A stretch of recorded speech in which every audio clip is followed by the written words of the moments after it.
Here's a fantastic old image that I found in my parents' library of photographs that I want to fix. There's nothing particularly wrong with it, but the framing's a little odd. Now, there's a black line on the left-hand side there. I don't know if that's part of the negative or something else, but I'm going to get rid of it because if I try to expand the image to the left, it'll use that black information as something it should use as part of its guess. So I'll use the spot healing brush tool to remove that black information and kind of create a nice smooth edge or boundary for me to use generative fill to expand the background. So using Photoshop Beta, I'm going to try and recreate the front part of that car and some kind of background to the left, just to make the composition a little bit more pleasing before I go and do some cleanup work. So using the crop tool, I'm just going to drag the crop tool out till I have kind of a nice even balance to the frame, using generative expand, leaving nothing in the description, just hitting generate. I'm going to let it try and come up with something. See how well it knows what the front of that car should look like.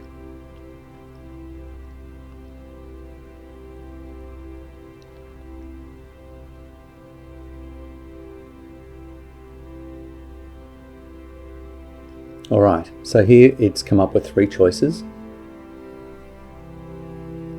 I think this one's the most pleasing. It's fairly nondescript. I don't want too many buildings or awkward looking structures there. So I'm going to try again, just hitting the generate button one more time, see if I can improve it. The other thing to note is the resolution of this is currently set quite low. I think it's just over 1000 pixels. So some of the solve is going to be a little blurry.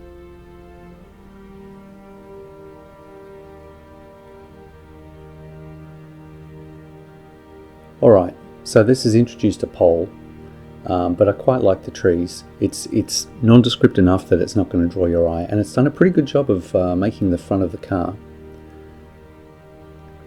So in the Layers tab, I'm going to merge the layers, commit to that, and try and maybe improve this area a little bit. It's a little soft. I'm going to give generative fill a go.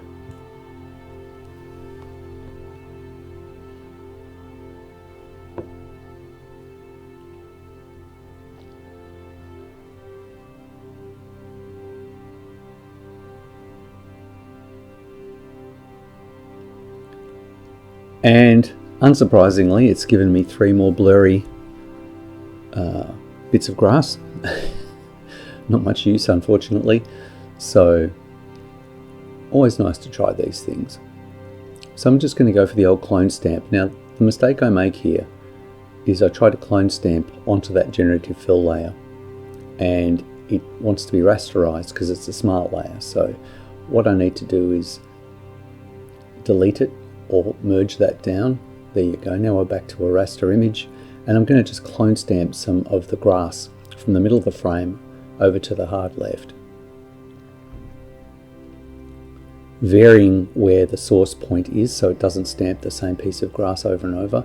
And what I thought I'd do is pick on the grass that's hard right and then put some of that on the left so that we get a similar kind of grassy verge. Now I'm going to up the opacity to 100% so that we don't get horrible ghosting of overstamped images, and just give this a little bit of a patch. And I think that's far more pleasing than what we got out of generative fill.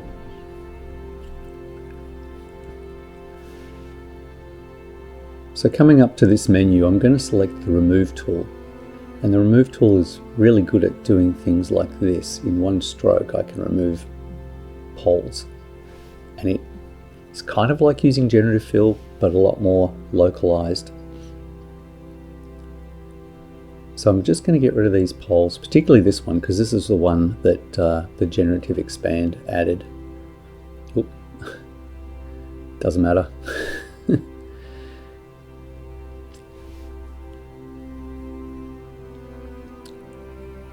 And you can kind of see the ghost of that in there. Also, interestingly, you can see these little black lines. Quite often negatives can get scratched as part of the development process, and I think that's what's happened here. So there's a whole bunch of these little black lines, and I want to remove those.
There's also a ton of these little black dots, look like dirt on the negative. Again, trying to be careful to determine what's damage or a dot, and then what is part of the actual image.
Sometimes dragging a brush across a whole area like this is not really great. You can see that wasn't very successful. And so I find just dotting the brush, just tapping it a little bit is kinder. And you can see here I'm quite often undoing and then coming in and being a little more careful. Sometimes a finer brush is what you need.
quite often when I'm watching one of these back, I hate the fact that I see something I missed, and I'm sure people watching would probably say the same, that they want me to hit one little spot and I just don't see it.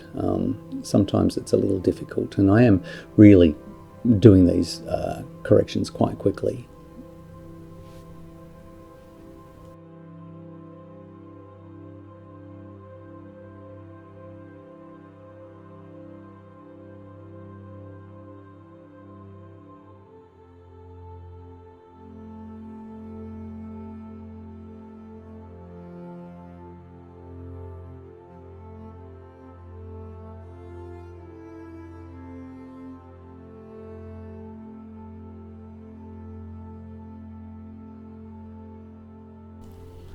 Alright, so we're getting close to being happy with the amount of despotting.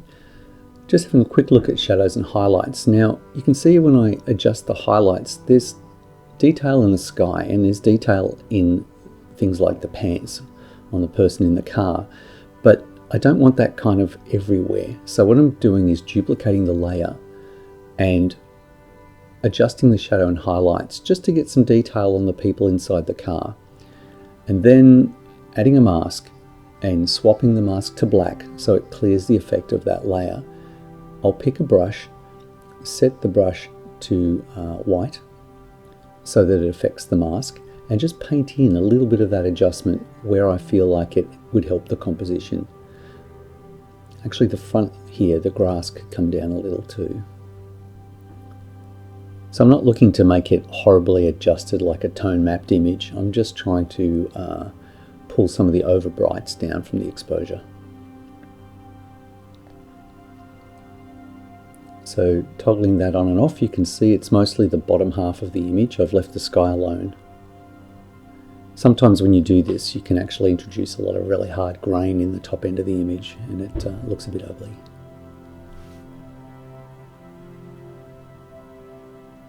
Okay, so moving to neural filters, I'm going to try the photo restoration option and just see what it does. Generally it's good for removing some grain and artifacts from an image.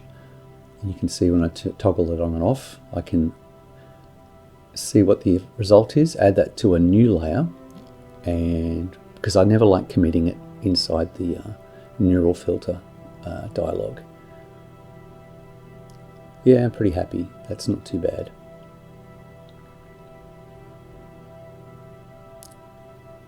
Right.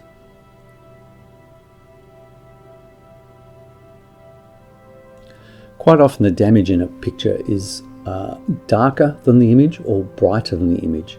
And so something you can do is add a levels here, which is non-destructive, and crank it all the way across. And you can start to see some of those lines that were hard to see against the car door are now becoming visible because they were so much blacker than the black point of the image. So selecting the image, I can actually despot these small areas, just making sure we get all of them out of there. Now that layer adjustment can just be deleted and the image will be perfectly restored underneath.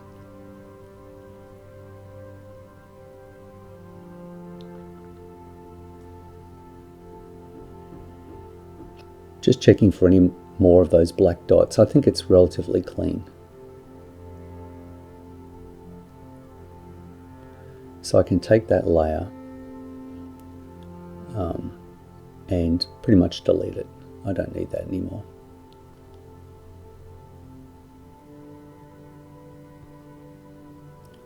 Alright, so this is where I'd probably stop. But for the sake of the exercise, I'm going to try and colorize it as well. I don't always land on colorizing an image. It's not something I think always works. So using the colorized palette here, you can kind of see it's done not a bad guess. I'm not sure what color the car was, but I presume a sort of a gunmetal blue would be the kind of color I'd go for, but this is a little too saturated. I do like how the dirty gray of the, or browny colors of the sand have seemed to have kicked up onto the car paint, so I'll keep a bit of that. So you can see here I'm putting push pins in the little grey image on the right and selecting a colour, and that basically sets a colour guide for the colourise tool to make educated guesses. So I'm just going to try some different blues, trying to find a colour that I like for the car. The wheels are also blue, which is not great.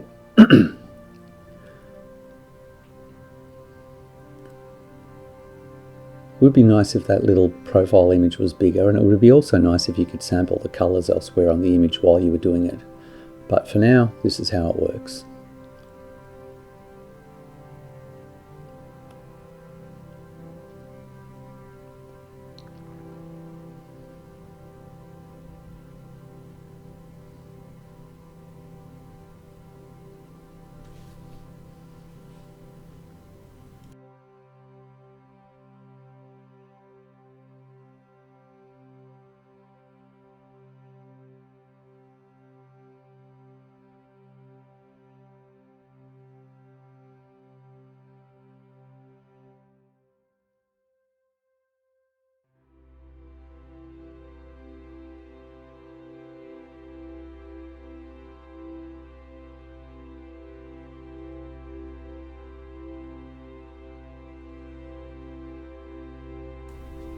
At the bottom of the menu, there's an output options, output as a new color layer here. That'll just pop it on a separate layer, only the color information, and the layer is set to color mode. What that means is I can, using the eyedropper tool set to current layer only, it'll only sample the color on that layer and not the image beneath, and I can select colors and just start painting, correcting. I find the sky a little too blue.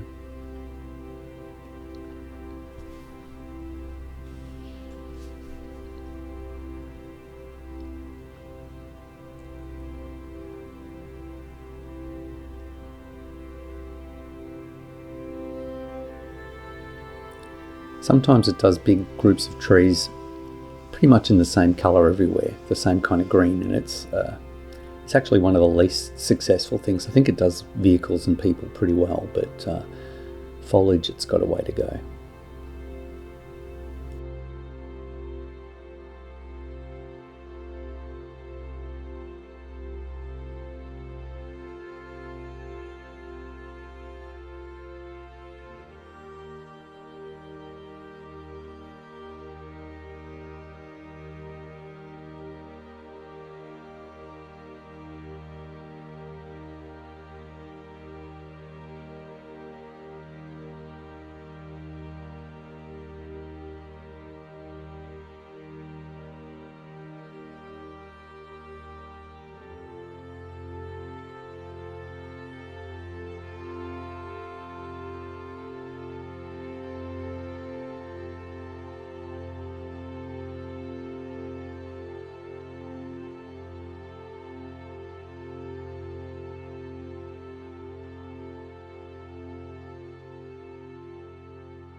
And that's about enough. I mean, it's nothing I would keep, but it's been an interesting exercise anyway. So here you go, the original cropped image and the corrected image.